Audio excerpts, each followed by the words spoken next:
బ్రహ్మకుమారిస్ రాజయోగ meditation centre ఆధ్వర్యంలో కాకినాడ గుడారిగుంటలో సోమనాథేశ్వర వజ్రలింగ రథానికి భక్తుల నుండి విశేష స్వాగతం లభించింది. బ్రహ్మకుమారిస్ రాజయోగ మెడిటేషన్ సెంటర్ ఆధ్వర్యంలో కాకినాడలో స్థానిక గుడారిగుంట నందు సోమనాథేశ్వర వజ్రలింగ రథయాత్రకు భక్తుల నుండి విశేష స్వాగతం లభించింది.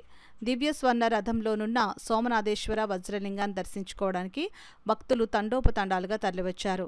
గొడారిగుంట దుర్గమ్మ తాడి సెంటర్లో ఈ రథానికి యాదగిరి మౌనిక పసుపు జలాలతో స్వాగతం పలికారు. అనంతరం పుట్ట లక్ష్మీ సోమన చౌదరి, తొంగమణి, పన్యాల బుజ్జి, మద్వేష్, పరశురాంతో పాటు అధిక సంఖ్యలో వజ్రలింగాన్ని దర్శించుకున్న వారిలో ఉన్నారు.